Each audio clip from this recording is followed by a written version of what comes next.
"You don't live here anymore."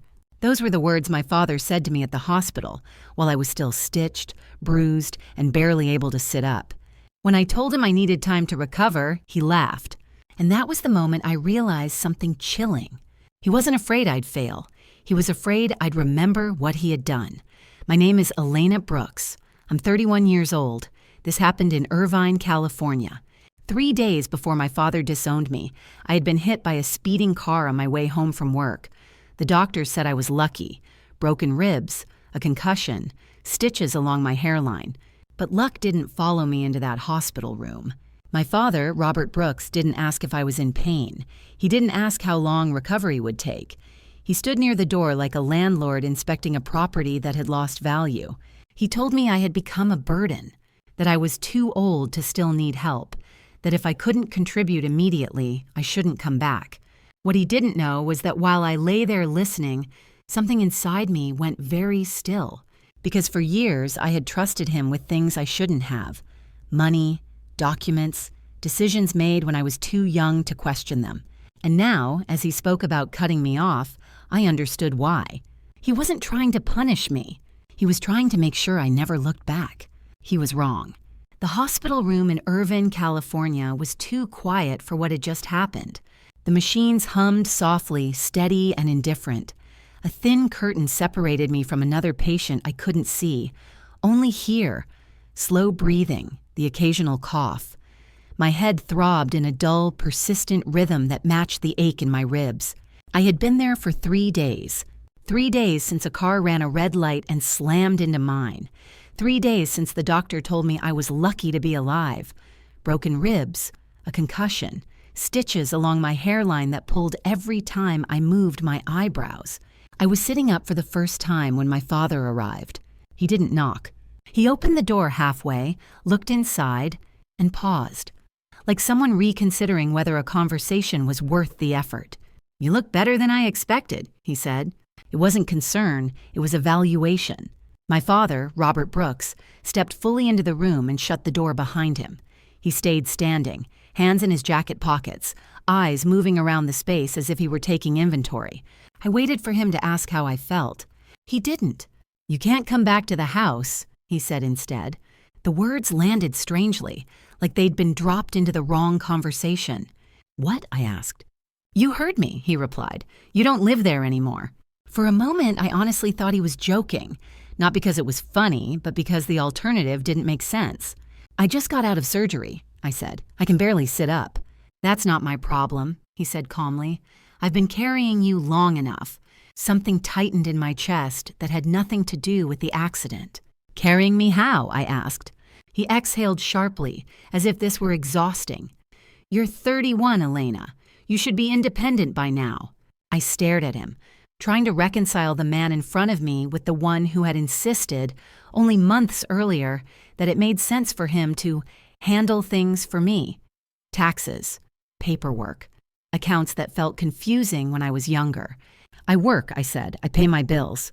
"You contribute," he corrected. "That's not the same thing." The machine beside my bed beeped softly as I shifted. My ribs protested. I pressed my hand against my side and waited for the pain to pass. "You can stay with a friend," he continued, "or a shelter. I don't care. But don't come back to my house expecting sympathy." My mouth felt dry. "Why now?" I asked. That was the wrong question. His expression hardened, something cold settling behind his eyes. "Because this accident showed me who you really are," he said. "Unreliable, weak." I flinched before I could stop myself. "You laughed," I said quietly, "when I told you I needed time." He shrugged. "Life doesn't stop because you're hurt." There it was. Not anger, not cruelty in the way people imagine it, just dismissal. I thought of the years before this moment, of how often I'd deferred to him, how I'd signed documents I didn't fully understand because he said it was easier, how I'd trusted him with decisions because he was my father, and because questioning him always came with consequences. "You don't need to worry about your things," he added. "I'll take care of them." Something about that sentence made my stomach drop. "No," I said immediately. "I need my laptop, my documents." "They're safer with me," he replied. "You're not in a position to manage anything right now." I felt suddenly very alert. "What does that mean?" I asked. "It means you should focus on healing," he said, already turning toward the door, "and not complicate things." He opened the door and paused. "One more thing," he said without looking back. "Don't make this harder than it needs to be." Then he left. The room felt smaller after that, like the walls had moved closer together while I wasn't paying attention. A nurse came in minutes later, cheerful and oblivious, asking if I needed water. I nodded automatically. As she adjusted the IV, I stared at the closed door. Something about my father's visit didn't feel like rejection. It felt like prevention. Like he wasn't trying to push me away because I was broken, but because he was afraid of what I might remember if I stayed. And lying there under fluorescent lights, stitches pulling gently at my skin, I realized something that made my pulse steady instead of race. This wasn't the beginning of the end. It was the moment the truth stopped hiding. I was discharged the next morning. No fanfare, no dramatic send-off, just a nurse handing me paperwork, reminding me not to lift anything heavy, and asking, politely, if someone was coming to get me. "My father," I said automatically. The word felt wrong the moment it left my mouth. She smiled and nodded, the way people do when they don't know any better. I waited on a hard plastic chair near the exit, my overnight bag at my feet. The lobby smelled like coffee and antiseptic, a strange combination that made my stomach turn. Families moved around me, husbands helping wives, daughters pushing wheelchairs, people complaining softly about parking validation. Everyone seemed to belong somewhere. My phone buzzed. A text from my father. "I won't be picking you up. Figure something out." I stared at the screen for a long moment, then locked my phone and slipped it back into my bag. I called Maya instead. She answered on the first ring. "Where are you?" she asked immediately. "The hospital," I said. "I'm being discharged." "I'm on my way," she replied. No questions, no hesitation. Maya had been my friend since college, the kind of person who didn't overthink loyalty. She arrived 20 minutes later in gym clothes and a messy bun, anger flashing briefly across her face when she saw the state I was in. "Let's get you out of here," she said. The drive to her apartment was quiet at first. Irving rolled past the windows, orderly streets, trimmed hedges, everything calm and controlled. It was unsettling how normal the world looked when my life had just been pushed off its axis. "So," Maya said finally, gripping the steering wheel, "what happened?" I told her. Not dramatically, not all at once, just the facts. The words my father had used. The way he'd stood in the room like I was a bad investment. She didn't interrupt. She didn't soften it. When I finished, she said only one thing. "That wasn't about you." Her apartment was small but clean, sunlight spilling across the floor in the afternoon. She set me up on the couch with pillows, water, pain medication. "You can stay as long as you need," she said. "Don't argue." I didn't. That evening, as Maya cooked dinner, I checked my email. There were 3 messages from my father. Short, controlled. "I've moved your belongings into storage. I'll manage your mail for now. We'll discuss arrangements once you're stable." Storage. Mail. Manage. Every word felt deliberate. I opened my banking app, half expecting something to be wrong. At first glance, nothing was. Balances were normal, transactions familiar. Still, unease crept in. I tried to log into my tax portal. Incorrect password. I tried again. Locked out. My chest tightened. I searched my email for password reset notifications. There were none. That night, after Maya went to bed, I lay awake on the couch, staring at the ceiling fan as it turned slowly above me. Pain pulsed through my ribs, but something else kept me alert. A pattern. My father had always insisted on helping with paperwork. He'd framed it as care, efficiency, protection. "You don't need to stress about these things," he used to say. "I'll handle it." I'd let him, because it was easier. Because questioning him led to arguments. Because he was my father. The next morning, while Maya showered, I opened my laptop and started checking things one by one. Credit report, insurance, retirement account. Everything looked quiet, too quiet. No alerts, no new activity, but also no changes. My address hadn't been updated. My contact information hadn't been touched, which meant something else. If my father had moved my belongings into storage, he hadn't told anyone officially. He was keeping things exactly where they were. Accessible. I remembered the way he'd said, "I'll take care of them." Not I've already taken care of them. My phone buzzed again. Another message. Don't contact anyone about this. We'll handle it privately. That was when it clicked. This wasn't abandonment. It was containment. He wasn't trying to get rid of me because I was weak. He was trying to keep me from asking questions while I was. I closed my laptop slowly, my pulse steady now, not panicked. Because fear makes you rush. And whatever my father was hiding, he was counting on me to stay scared, hurt, and grateful for silence. He was wrong. As Maya emerged from the bathroom, wrapped in a towel, I looked up at her. I need help, I said, not with recovery. She met my eyes, already understanding.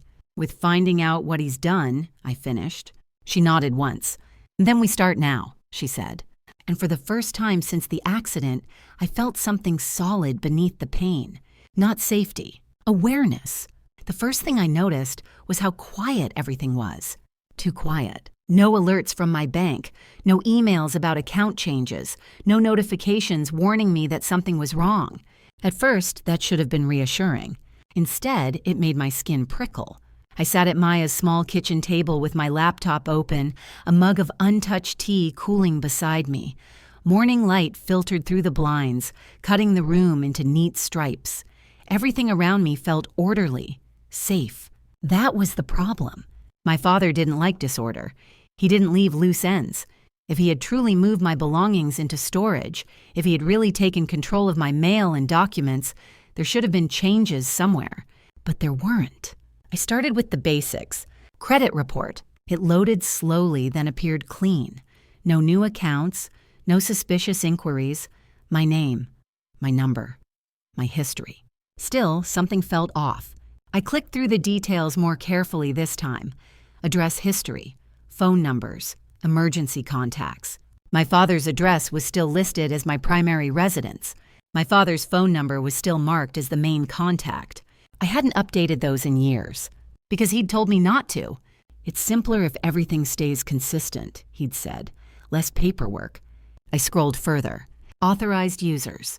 There it was. His name, still attached to one of my older credit cards. I stared at the screen, my pulse steady but heavy. He'd never removed himself, which meant he still had visibility. Access. I checked my email again, searching for keywords I rarely used. Statement. Verification. Change. There were messages I didn't remember reading, not because they were hidden, but because they'd been marked as read already.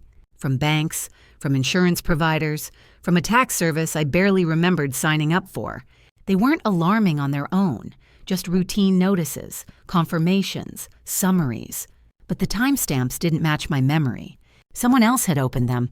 I closed my laptop and leaned back, exhaling slowly. This wasn't theft. Not yet. This was surveillance. Maya noticed my expression when she came into the kitchen. You found something, she said. I think so, I replied, but it's not obvious, which means it's intentional. She pulled out a chair and sat across from me. Talk to me. He hasn't changed anything, I said. He's just positioned himself to see everything. She frowned. Why would he do that? I thought of the hospital room, of the way he'd told me not to complicate things. Because questions complicate control, I said. That afternoon, I tried something small. I updated my mailing address on one account. Just one. A streaming service. Harmless. Insignificant. Within an hour, my phone buzzed. A text from my father. Why are you changing things? My breath caught. I stared at the message, then at Maya. He's watching, I said. She swore under her breath. I didn't respond to him. Instead, I changed another thing. I updated my phone number on my insurance account. 10 minutes later, the phone rang. I let it go to voicemail. Elena, my father's voice said, tight and controlled. Don't do this. You're making problems where there don't need to be any. I saved the message. Not because it scared me, because it confirmed everything. That evening, Maya made dinner while I sat quietly on the couch, ribs aching, mind sharp. I replayed conversations from years ago, the way my father insisted on being copied on emails, the way he discouraged me from opening new accounts. You'll forget passwords, he'd said. It's safer if I handle it, he'd said. Safer for who? I opened my laptop again and started a document. I titled it simply, Changes plus Responses. I listed what I'd changed, when I'd changed it, how long it took for him to react. The pattern was immediate. He wasn't guessing. He was monitoring. Late that night, as Maya slept, I logged into an old cloud account I hadn't used in years, a place I used to store college files before my father helped me organize everything. There were folders I didn't recognize. One labeled legal. My hands trembled as I clicked it open.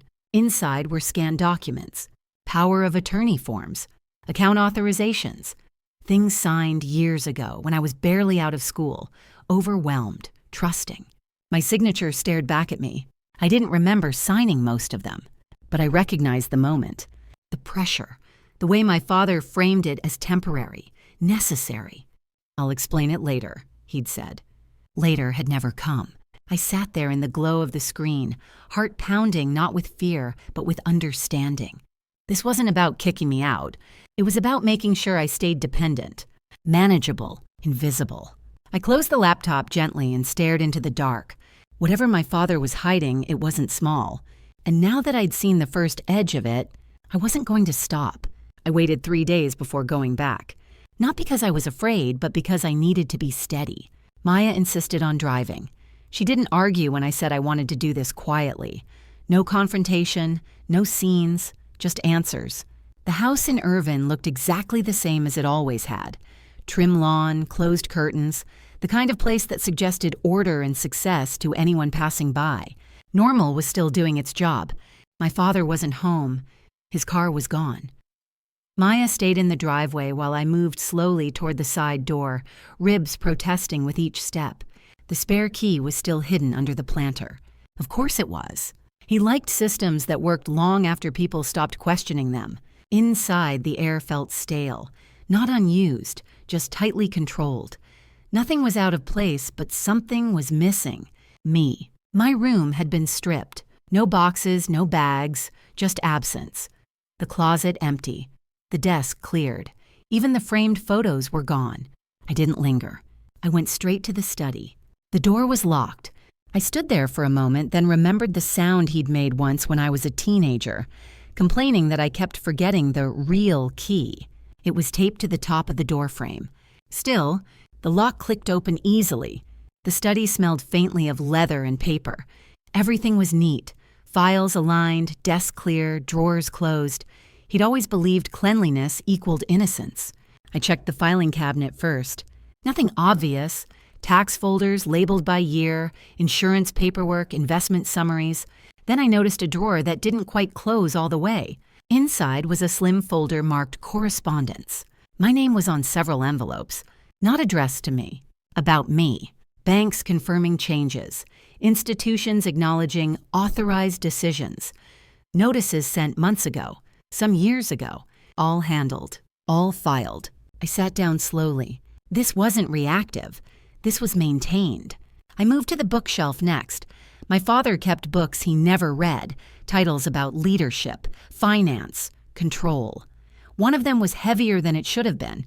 Behind it was a metal box, locked. I knew the code before I tried it. My birthday. The lid lifted smoothly.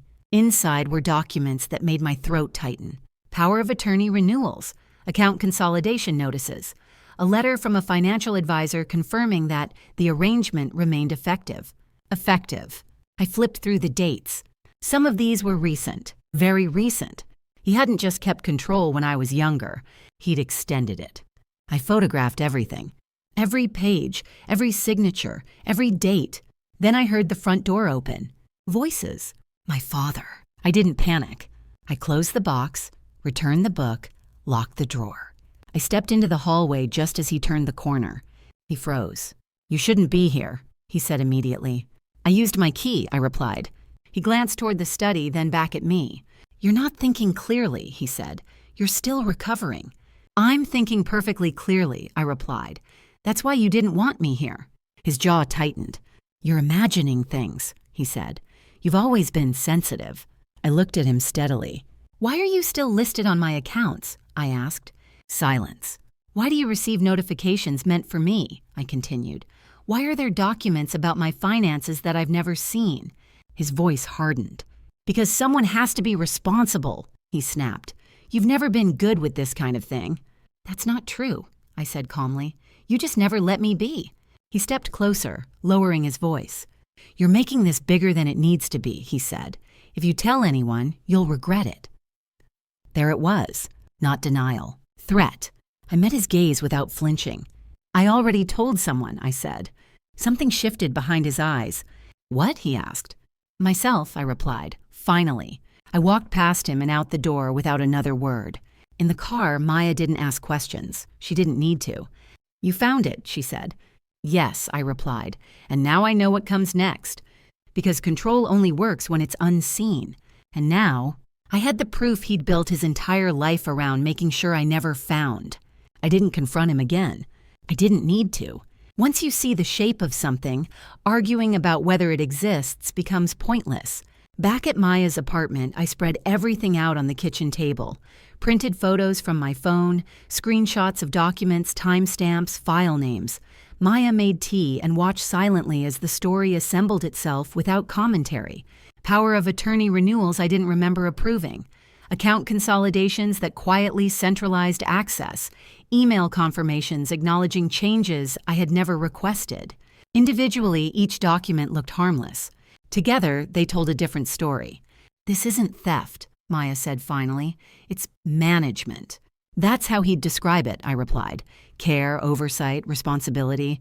"But it isn't," she said. "No," I agreed. "It's ownership." The next morning, I scheduled an appointment with a lawyer I'd found through a quiet referral, Daniel Cho, an estate and financial abuse specialist based in Orange County. His office was calm in the way serious places often are. Neutral walls, no distractions, nothing meant to impress. I laid everything out. He didn't interrupt. When I finished, he leaned back slightly, fingers steepled. "Your father didn't just retain access," he said. "He actively renewed it." "So it wasn't legal?" I asked. He considered his words carefully. "It depends on what you consented to," he said, "and whether that consent was informed, voluntary, and current." I swallowed. I don't remember agreeing to most of this. "That matters," he said, "especially if the renewals continued after you became fully independent." He asked me to walk him through my timeline. When I moved out, when I started earning independently, when my father insisted on staying involved. With each answer, his expression grew more focused. "This pattern," he said, tapping the documents lightly, "is called financial coercive control. It's subtle, and it's often hidden behind family roles." "What do I do?" I asked. He didn't answer immediately. "First," he said, "you stop the bleeding. Then you decide how far you want to go." Stopping the bleeding meant reclaiming access. That afternoon, I sat in Daniel's office and began changing things properly this time. Primary address updated, contact information replaced, authorized users removed. Daniel handled the calls with me present, explaining clearly, firmly, documenting every step. The resistance came quickly. "Sir, we need confirmation from—" "No," Daniel said, "you don't. She is the account holder." Within hours, access shifted. That evening, my phone rang. My father. I let it go to voicemail. "Elena," he said, voice sharp now, stripped of pretense. "What did you do?" I saved the message. Not for evidence, for timing. Because timing tells you everything. Over the next few days, the reactions escalated. Emails demanding explanations, texts framing concern as betrayal, one message accusing me of being ungrateful. I didn't respond. Instead, Daniel and I reviewed the financial advisor letter again, the one confirming the arrangement remained effective. "That advisor acted based on your father's instructions," Daniel said, "not yours." "Is that a problem?" I asked. "Yes," he replied, "for them." The scope widened. Daniel requested records directly from institutions. Some complied immediately. Others hesitated until he cited statutes they preferred not to test. What came back was thorough. Years of correspondence routed through my father, notices redirected, confirmations sent to his email, not mine. "He built a gate," Daniel said quietly, "and you lived inside it without realizing."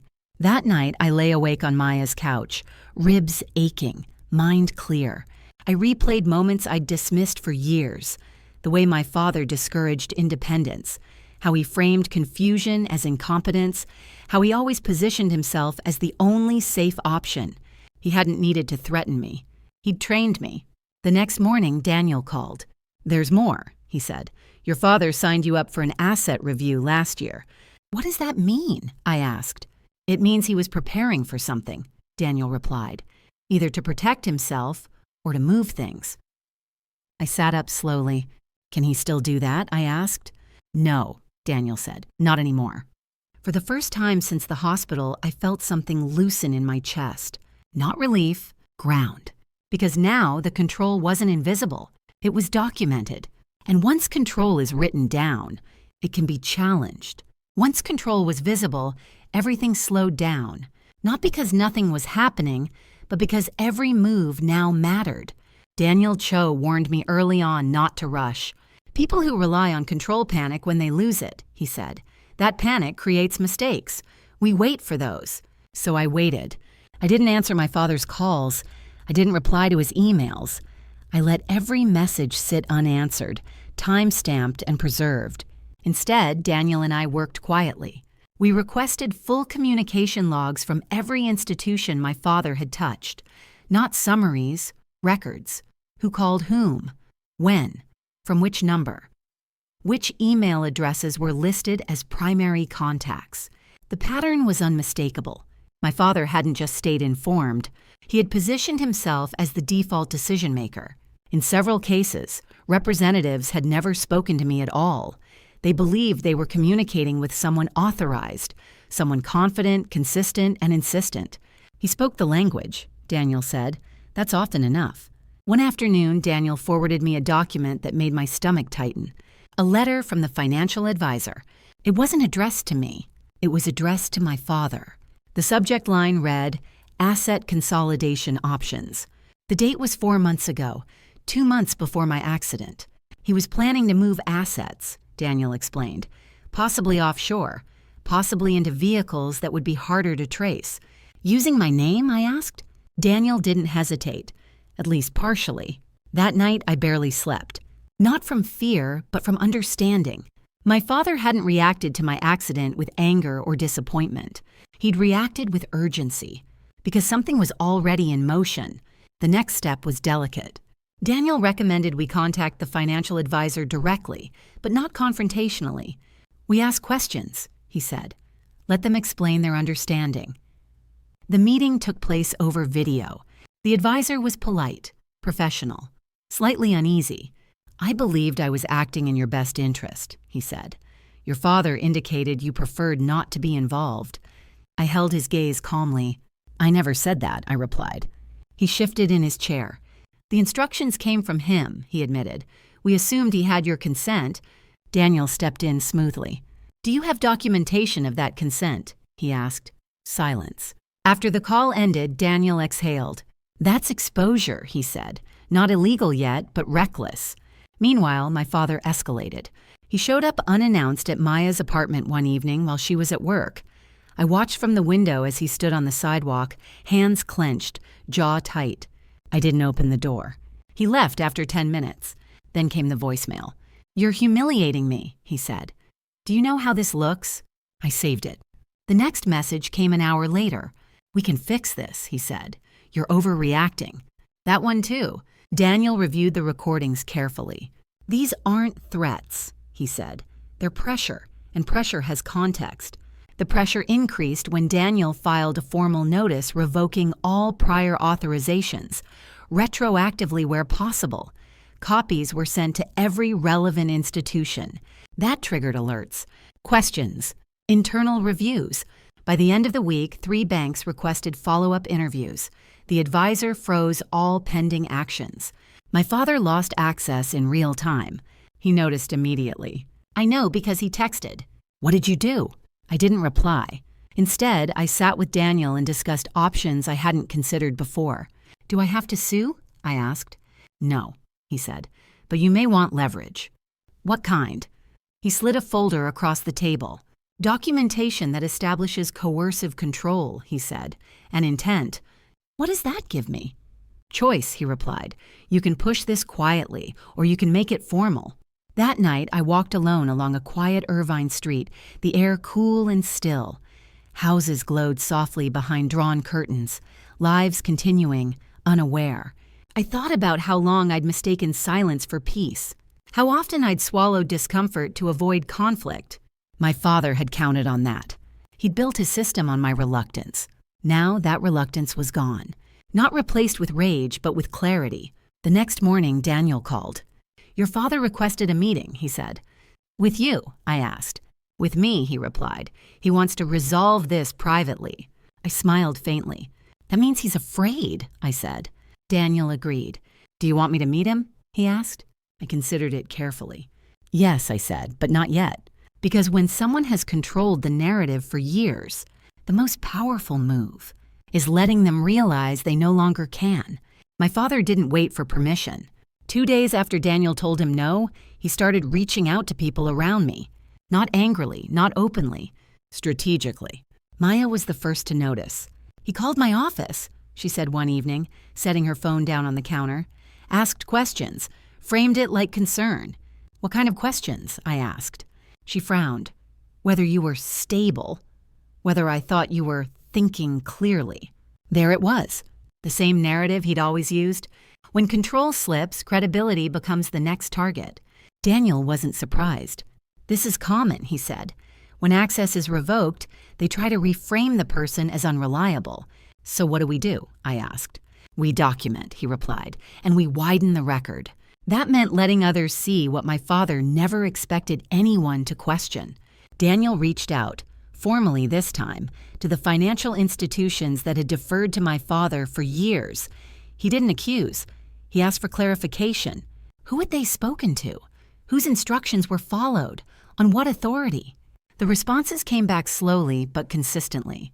"Your father, your father, your father." One bank included a note that made my jaw tighten. Mr. Brooks was always very clear. We assumed he was acting with consent. Assumed. Daniel added it to the file. Meanwhile, my father grew more careless. He emailed Daniel directly. "I don't understand why this is being escalated," he wrote. "Elena has always relied on me.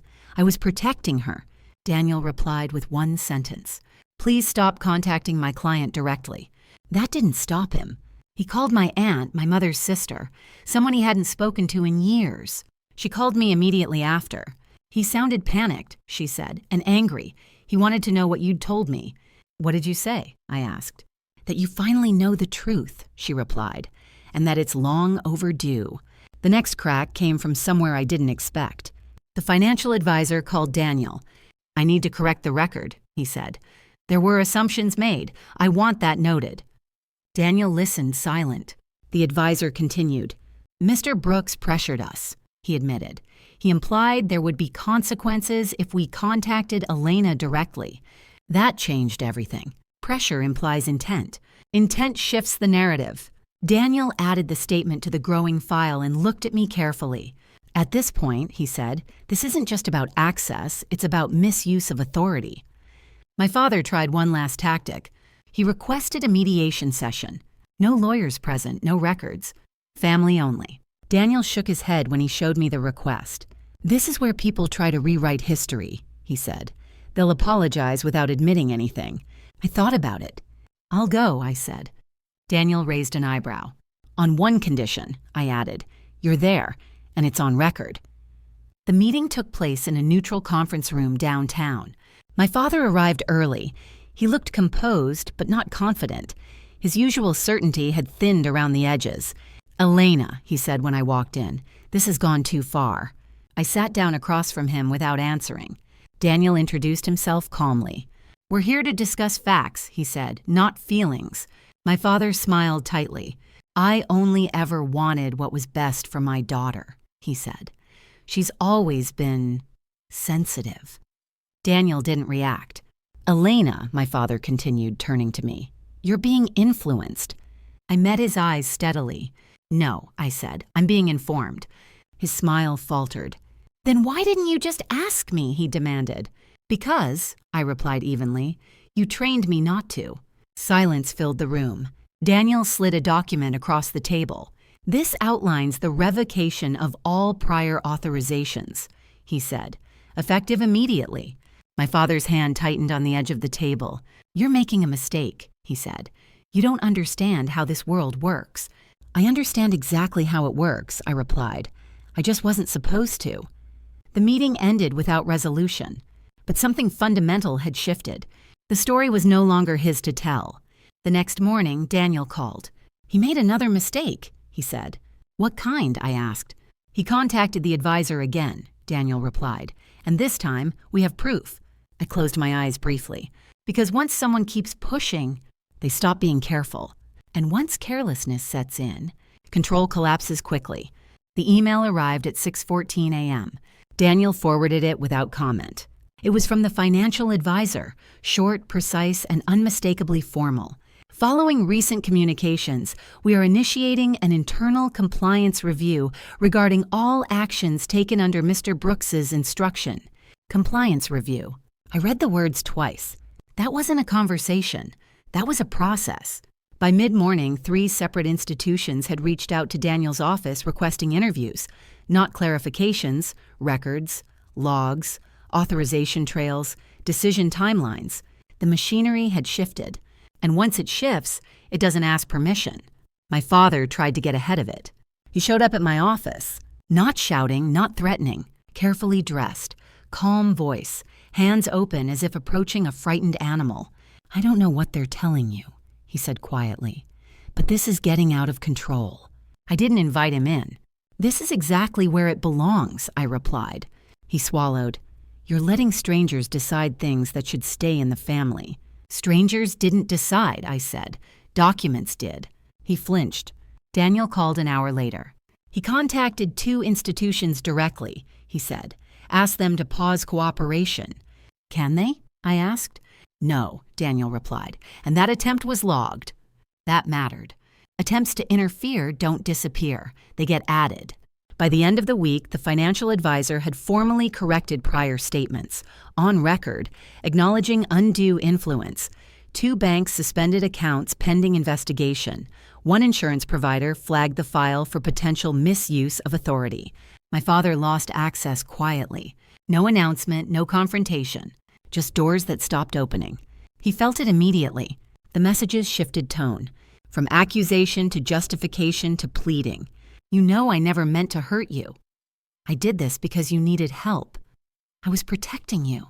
Daniel told me not to respond. This phase is important, he said. He's creating a record of intent. The meeting request came again, this time from his attorney. Daniel read it carefully, then looked at me. They want to settle, he said. No admission, quiet agreement, mutual non-disclosure. I didn't answer right away. Instead, I thought about the hospital room, the way my father had spoken over me, the ease with which he dismissed my pain. Settling protects him, I said. Yes, Daniel agreed, and it gives you certainty. What does not settling do? I asked. Daniel paused. It allows oversight, he said, and accountability. That was enough.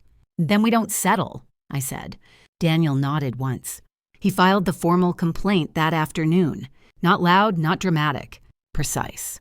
Financial coercive control, misrepresentation, abuse of authority. The response was immediate. A regulatory inquiry opened within 48 hours. Requests for sworn statements followed.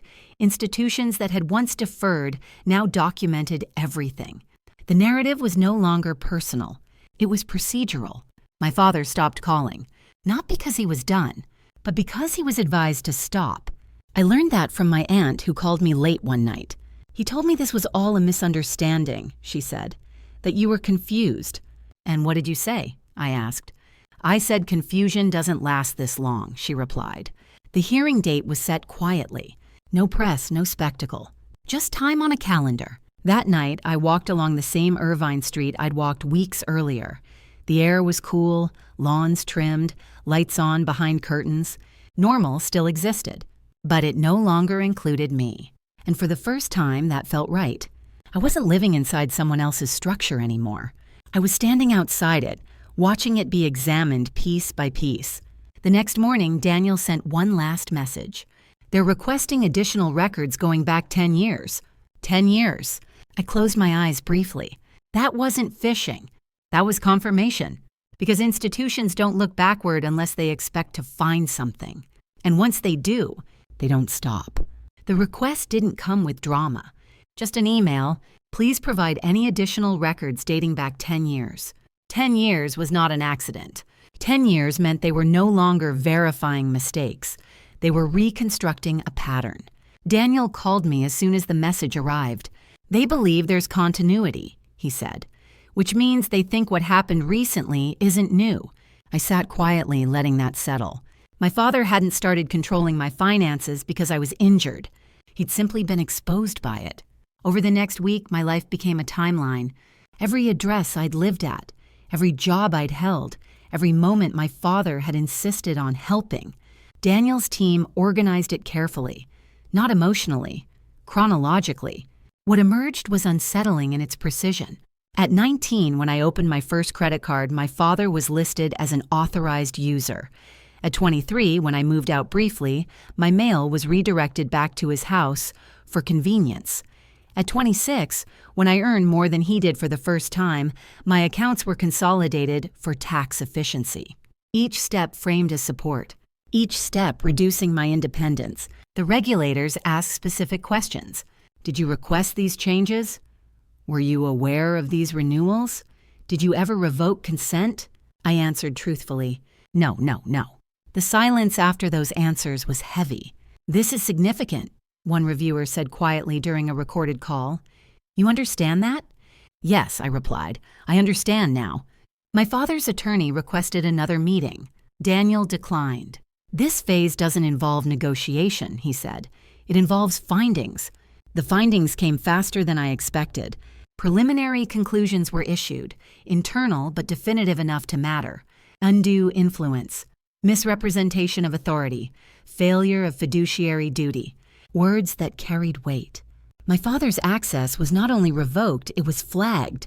Any future attempt to act on my behalf would trigger alerts. He was, effectively, locked out of the system he'd built. I didn't celebrate. I didn't feel relief the way I thought I might.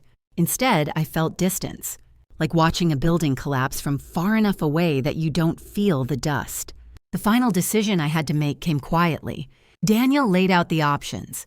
You can pursue damages, he said, or you can let the findings stand and move on. What happens if I pursue damages? I asked. It becomes public, he replied, and permanent. I thought of my father's voice, the hospital room, the way he'd spoken like my existence was a problem to be solved. Will it change what already happened? I asked. No, Daniel said, but it will prevent him from reframing it later. That mattered. I don't want revenge, I said. I want closure. Daniel nodded. Then we file the final statement, he said, and we end it.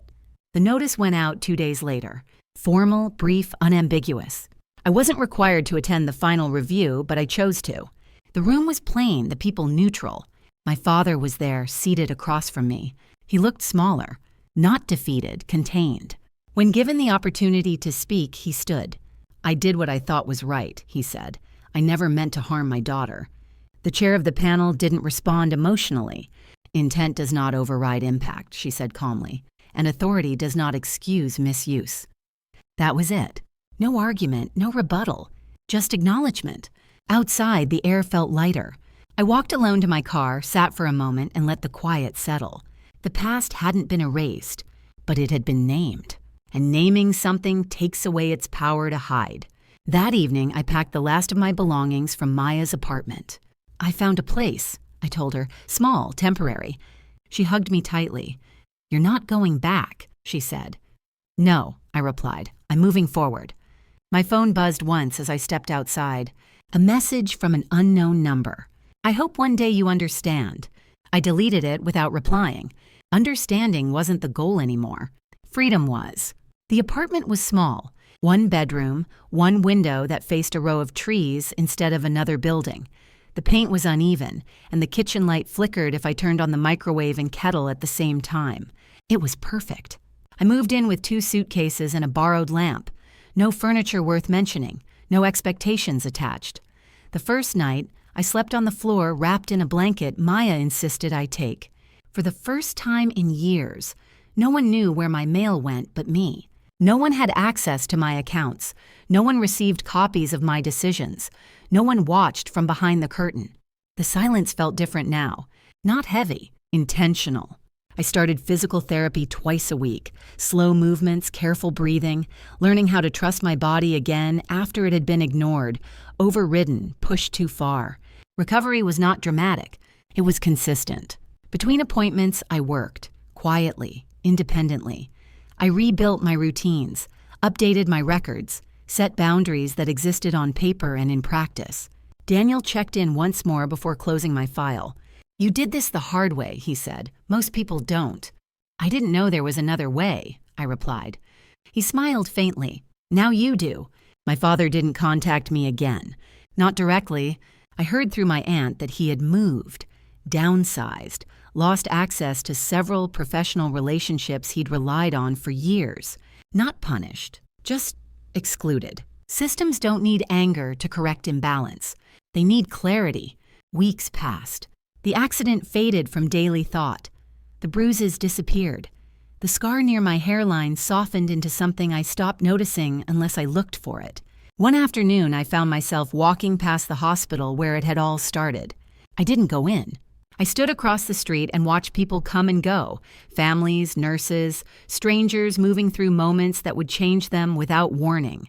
I thought about the room, the words. "You don't live here anymore." He had been right. Just not in the way he meant. That night, I cooked dinner in my flickering kitchen. Nothing fancy. Pasta, garlic, oil. I ate slowly at the counter, window open, tree branches shifting gently outside. I wasn't waiting for anything. No next move, no retaliation, no closure conversation that would never come. Closure had arrived quietly, through documents, decisions, distance. It didn't feel like winning. It felt like alignment. Later, I opened my laptop and wrote something for myself. Not a record, not evidence, just a sentence. Control only works when silence protects it. I closed the file without saving, because I didn't need to remember it anymore. The next morning, I woke up early and went for a walk. The air was cool, the neighborhood unfamiliar, but mine. I passed people who didn't know me, who had no history with me, who saw only who I was now. That was enough. I didn't forgive my father. I didn't need to. I released him from the center of my story. And in doing so, I finally took my place back. Not as a daughter trying to be manageable, not as someone waiting for permission, but as a person whose life was her own, quietly, fully, and without apology.